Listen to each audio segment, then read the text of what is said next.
نبی پاک صلی اللہ علیہ وسلم جب مکہ مکرمہ سے بیت المقدس تشریف لے گئے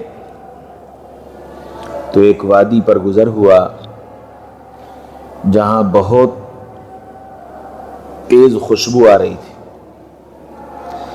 اللہ کے رسول صلی اللہ علیہ وسلم نے جبریل سے پوچھا کہ جبریل یہ خوشبو کیسی ہے؟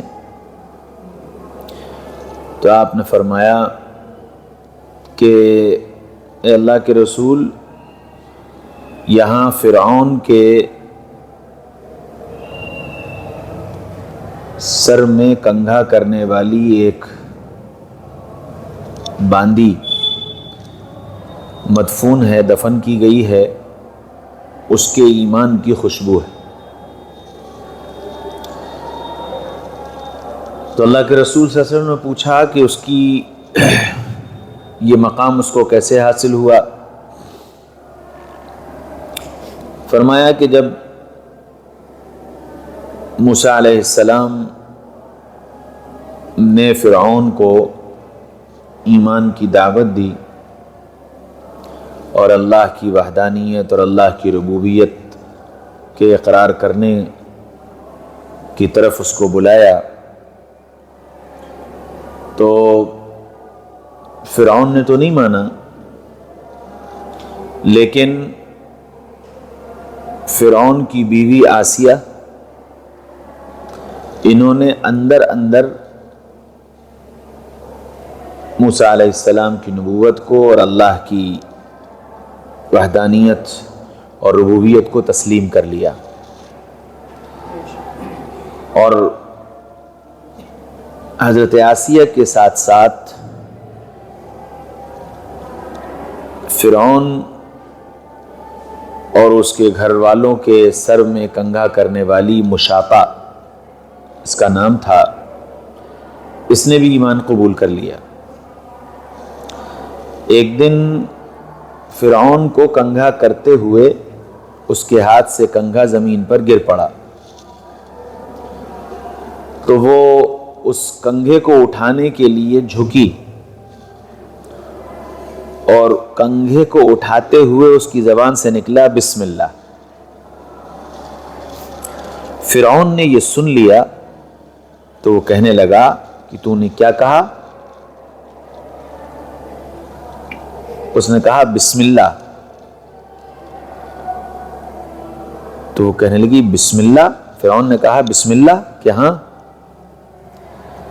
میں اس اللہ کو مانتی ہوں جس اللہ نے تم کو پیدا کیا ہے اور جس اللہ نے ہم کو پیدا کیا ہے، میں اس اللہ کے نام سے ہر کام کرتی ہوں، اور میں اس بات کا اعلان کرتی ہوں کہ میں موسیٰ کے رب پر ایمان لائی ہوں اور موسیٰ کی نبوت کو تسلیم کرتی ہوں۔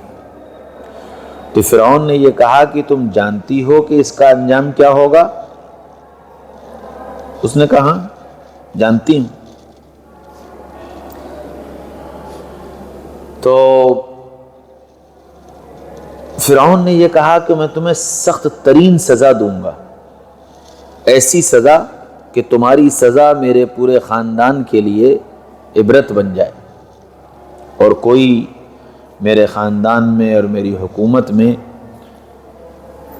کوئی موسیٰ کے رب پر ایمان لانے کی جرأت نہ کر سکے۔ تو اس نے پہلا کام تو یہ کیا کہ مشاطہ کو ننگا کر کے اور باندھ کر لٹا دیا گیا۔ اس کے 2 بچے تھے، ایک بچہ تھوڑا بڑا تھا، 3-4 سال کا، اس سے کہا گیا کہ تم موسیٰ کے رب کا انکار کر دو ورنہ تمہارے بچے کو تمہارے سامنے ذبح کر دیں گے۔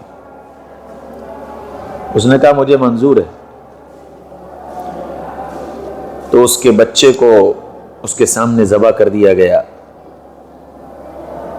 پھر دوسرا بچہ جو اس کا دودھ پیتا تھا، اس دودھ پیتے بچے کو لا کر اس کی چھاتی کے اوپر لٹا دیا گیا، اور پھر اس سے یوں کہا گیا کہ تم موسیٰ کے رب کا انکار کر دو ورنہ اس بچے کو تمہارے سینے پر ہی بھی ذبح کر دیا جائے گا۔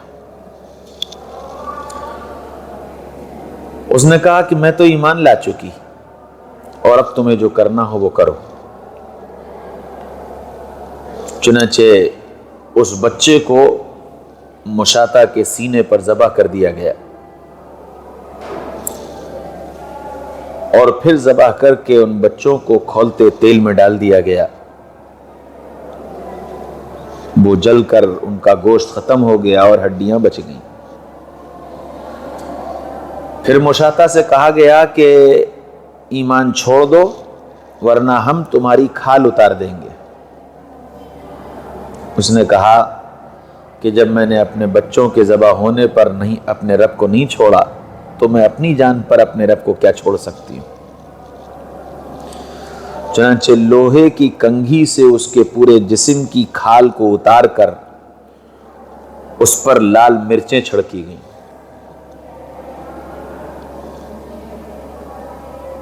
وہ تڑپتی رہی اور بار بار اس سے کہا جاتا رہا۔ پھر اس کی آنکھ میں کیل گاڑ دی گئی، اس کے جسم میں کیلیں گاڑی گئیں۔ پھر اس نے اتنا کہا کہ جب میں مر جاؤں تو بس میری ایک خواہش ہے کہ میری ہڈیاں اور میرے بچوں کی ہڈیاں ایک جگہ دفن کر دینا۔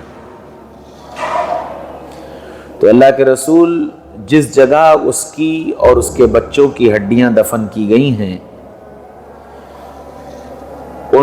اس کے ایمان کی استقامت اور اپنے ایمان پر جمے رہنے کی برکت سے اللہ تعالیٰ نے اس جگہ کو اس دن سے مہکایا ہے اور آج تک وہ جگہ مہک رہی ہے، اور یہاں تک کہ آس پاس کی پوری بستی اس خوشبو سے مہکتی ہے۔